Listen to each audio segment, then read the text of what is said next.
Fala galerinha, só de buenas, bigodinho aqui na voz, tudo tranquilo? Bora para uma aula de ensino superior hoje, né? Hoje nós vamos tratar de binômio de Newton, Isaac Newton, né? Nós vamos saber algumas origens desse cientista, quais propriedades existem nesse binômio, o que nós precisamos saber para entender esse cálculo de binômios, né? Então, hoje vai ser uma aula top. Bom, primeiramente vamos saber a origem, né, desse cientista, que foi um cientista inglês que viveu, né, entre a 1642 e 1727, onde nessa época a ciência cresceu bastante, né, que começava a ser impressos, né, os trabalhos já tinha, né, essa tecnologia de impressão mas começou a avançar mais nessa época. Bom, Isaac Newton, o principal feito dele foi a lei da gravitação universal. Ele estudou e publicou vários trabalhos sobre mecânica, astrologia, física, matemática, né, alquimia. E desde sempre, né, ele sempre estudou bastante. Né, ele teve problemas familiares, onde ele ficou órfão do pai, né, antes dele nascer. E a mãe casou com outro rapaz, né, com outro, e ela não acompanhou, o filho não acompanhou ela, né, o Isaac não acompanhou ela, então ele viveu com os avós, né, em uma fazenda lá na Inglaterra, né, no Reino Unido. Né? Então, desde criança, ele já se mostrava que ele tinha interesse por atividades científicas, porque ele começou a criar algumas coisas, né? Mostrar que tinha um diferencial. Tá? Né? E nessa época estava acontecendo a peste bubônica.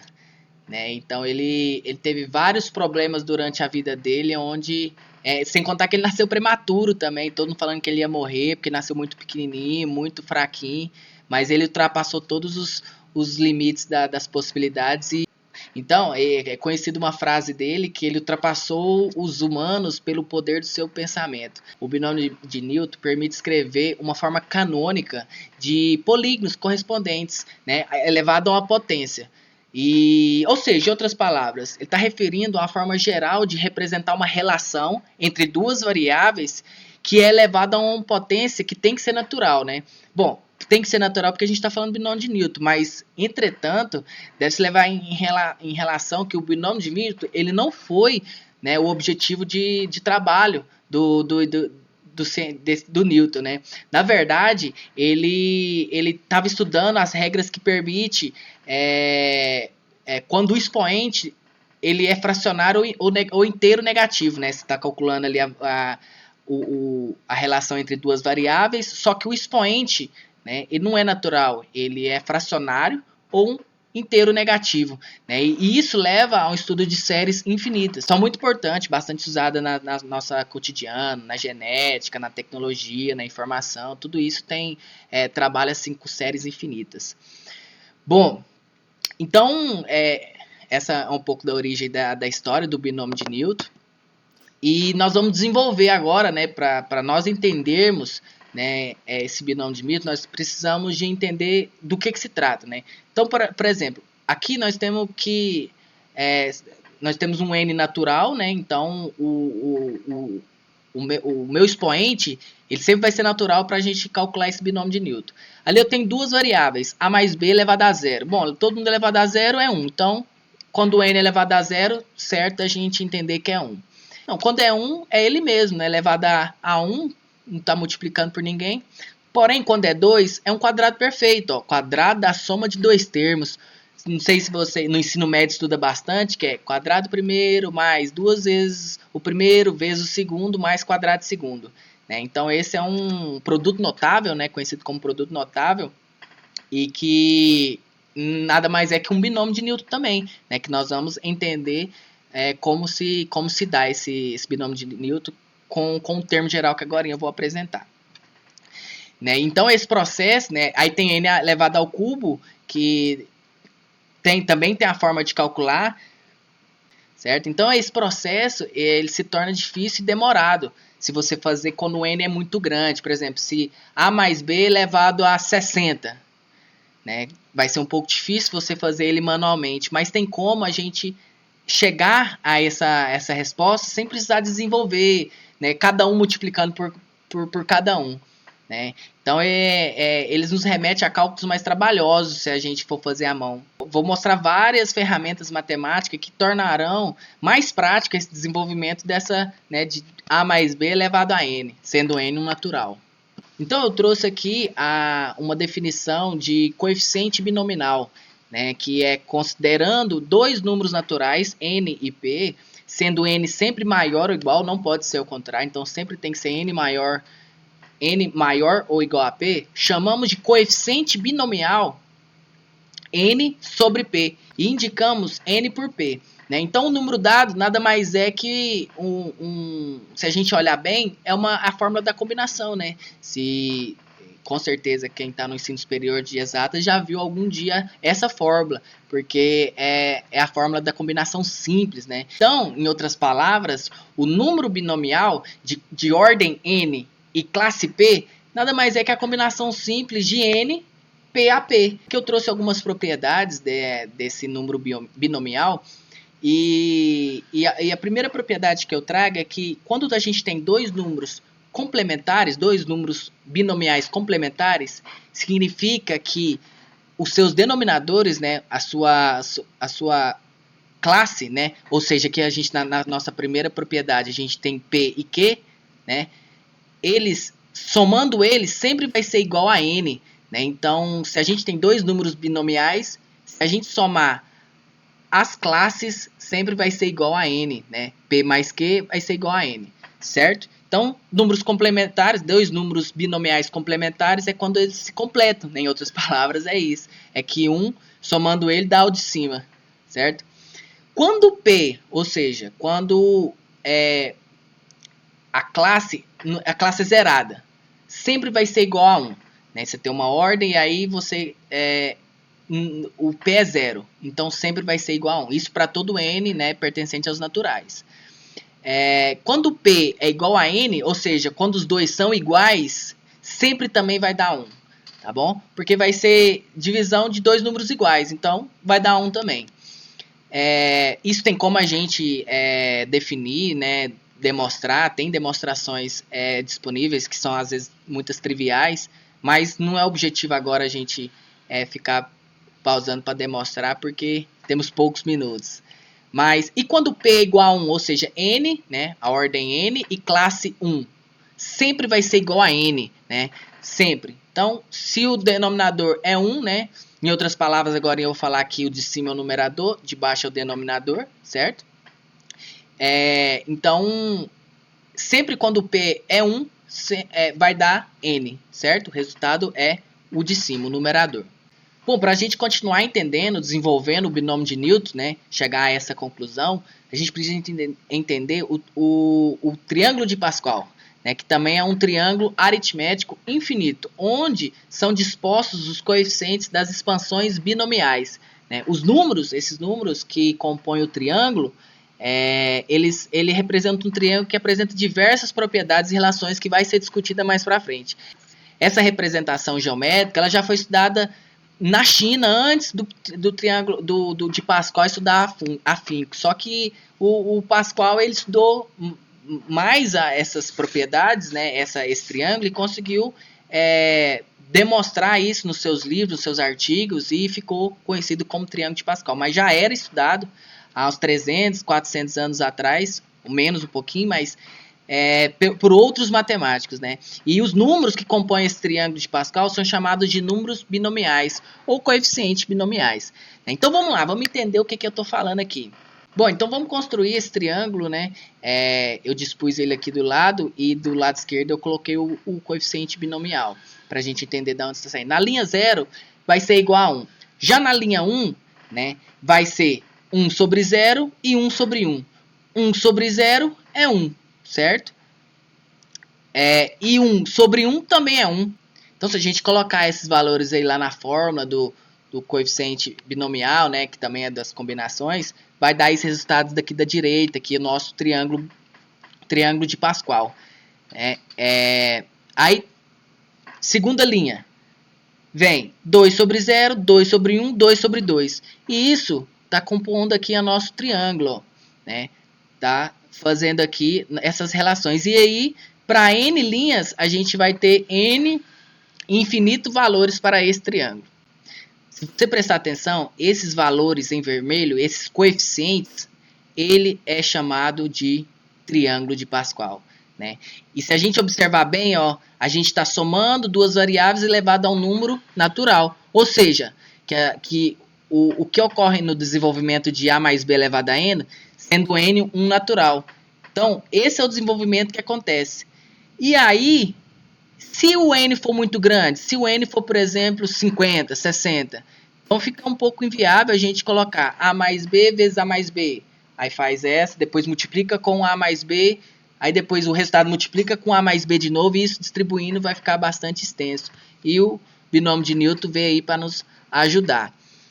Só que eu trouxe algumas propriedades importantes para a gente montar esse binômio de Newton sem precisar de colocar no nosso coeficiente binomial. Olha só, cada linha, se você observar bem, ó, em cada linha que se começa, ó, se a gente observar bem, em cada linha que começa, sempre começa com 1, sempre. E sempre termina com 1 também, ó. Então, para esse desenvolvimento do binômio de Newton, sempre o começo vai ser 1, tá bom? Sempre o começo vai ser 1. Né? O coeficiente, estou falando do coeficiente, né? Não das variáveis. Das variáveis a gente vai ver agora. Né? Somando dois elementos consecutivos, o resultado sempre vai estar abaixo, ó. Né? Então, se somar dois elementos consecutivos de uma mesma linha, ó, 1 mais 1, 2. 1 mais 2, 3. Então, sempre vai estar situado abaixo da última parcela que somou, por exemplo. Aqui, 3 mais 3, 6. Entendeu? Ó, 6 mais 4, 10. Então, essa propriedade ela é conhecida também como relação de Stiefel. Né? Então, bastante usada na construção do nosso triângulo de Pascal. Outra propriedade interessante é que sempre em uma linha, dois números binomiais, né, equidistantes, ou seja, ó, esse aqui está perto do final, uma casa. Esse aqui está perto do começo, uma casa. Então, 3 é igual a 3. Ó, esse aqui, ele está só uma casa perto do fim. Esse aqui está uma casa perto do começo. Eles estão equidistantes. Né? Então, eles são iguais. Aqui, olha só, todos, ó, 3 para cá, 3 para cá. Então, eles são iguais, ó, equidistantes.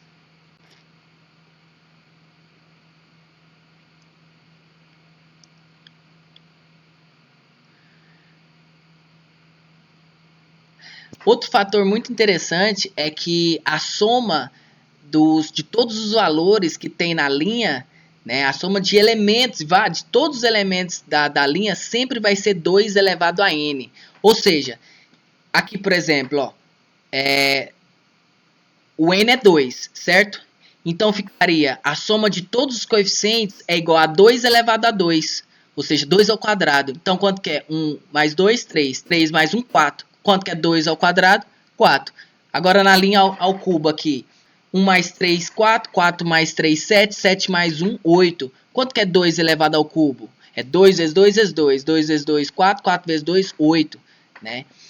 E assim é uma propriedade para qualquer linha, tá bom? A propriedade é a propriedade das colunas, né? Se a gente observar bem, se a gente somar a coluna, o resultado sempre vai estar à direita e abaixo. Ou seja, olha só, se eu sempre começo somando do primeiro elemento. Então, por exemplo, se eu somar aqui, ó, 1, 2, 3, 4, ele vai estar à direita e abaixo. Então, aquele aqui. Então, vamos somar essa coluna aqui. 1, 3, 6. 1 mais 3, 4. 4 mais 6, 10. Vai estar à direita e abaixo. Então, olha só. Ele tem essa relação de coluna que sempre a soma de todos os elementos da coluna vai estar à direita e abaixo imediatamente. E tem também a propriedade da diagonal, que se você somar a diagonal, o resultado vai estar abaixo do último valor somado. Como assim? Não entendi. Olha aqui, 1 mais 1 vai estar abaixo desse último 1. Ó. 1 mais 1, 2. 1 mais 3 mais 6, ó, 1 mais 3, 4. 4 mais 6, imediatamente abaixo, 10. Agora essa aqui, 1 mais 4, 5. 5 mais 10 vai estar abaixo, 15. Entendeu? Então, uma outra propriedade que aparece no triângulo de Pascal é a sequência de Fibonacci, né? Que ela também sai usando uma relação para chegar na sequência, que é mundialmente conhecida e muito interessante a sequência de Fibonacci. Então, chegamos aí no termo geral do binômio de Newton, onde a gente consegue calcular, né, para qualquer soma de duas variáveis ou diferença elevada a um n natural, qualquer que seja o valor de n, a gente consegue fazer, né? Então, o binômio de Newton nada mais é que a somatória de todos os coeficientes binomiais, onde vai pegar o primeiro termo da variável, a elevado a n menos p, vezes o valor da segunda da variável, b elevado a p, né? Como assim? Vou mostrar um exemplo para ficar mais fácil. Olha só. A gente tem aqui a quinta potência da somatória de x mais 3. Como que a gente joga isso nessa fórmula? Olha só, tanto que é simples. Resolvendo esse coeficiente binomial, vai ficar 5 sobre 0, está aqui 1, né? Aí vai pegar o primeiro termo, que é x, elevar ao valor de 5 menos 0, que é 5, né? Então está aqui. E aqui vai ficar 3 elevado a 0, que é o valor de p, que é 1. Né? Então, 1 vezes 1 sobra só o x da quinta. Isso para todos os termos. Ó, 5 sobre 1, resolvendo esse número binomial, que a gente já viu que é 5, né? Vai ficar 5, aqui, 5. Aí coloca 5 menos 1, 4, que está aqui. 3 elevado a 1, que é o valor de p, que é 3. Então, vai ficar 5 vezes 3, 15. Certo? Lembrando que o 3 é como se fosse o valor de b, né? Isso para todos os termos. Então, nós vamos ter a resposta final aqui da seguinte maneira. Um outro exemplo. Calcule o quinto termo do desenvolvimento de x mais 2 elevado a 5. Tá bom. Vamos pensar o seguinte. Eu quero o quinto termo. Quantos termos tem esse binômio? Quantos termos? Como eu disse, o número de termos é sempre 5 mais 1, né? Se é elevado a 5, então você vai somar mais 1. Então, 5 mais 1, então são 6 termos. Então, o quinto termo vai ser o 5 sobre 4, né? Aqui, ó, 0, 1, 2, 3, 4. Então, é o quinto termo. 5 sobre 4, né? Fazendo esse número binomial, a gente vai obter o valor de 5, né? Então, vai ficar o primeiro termo, que é x, elevado a 5 menos 4. Quanto que é 5 menos 4? 1, que não precisa colocar. E 2 elevado a 4, 2 elevado a p. Aquele aqui, ó, 2 elevado a p. Então, vai ficar 5 vezes x vezes 16. 5 vezes 16, então o quinto termo para esse desenvolvimento que eu apresentei aqui é 80x, certo? Então, agora eu trouxe aqui 2 desafios para nós tentarmos. Né? Vou deixar aí como atividade. E deixa aí nos comentários a resposta para a gente conversar, discutir e aprender cada vez mais. Então, nesse primeiro desafio, eu quero que vocês calculem x mais 2 elevado a 4. Né? Qual é o termo que está em x elevado ao cubo? Né? Como que eu vou fazer para achar esse termo sem precisar desenvolver toda essa sentença, certo? E uma outra pergunta também de interpretação, em um binômio de Newton, o que podemos dizer sobre o termo médio, né? Existe, não existe, quando não existe, né? Então, se a gente pensar num n par, ímpar, então tudo isso tem a ver para a gente pensar, certo? Valeu, essas são minhas referências que eu usei e tamo junto, só agradece.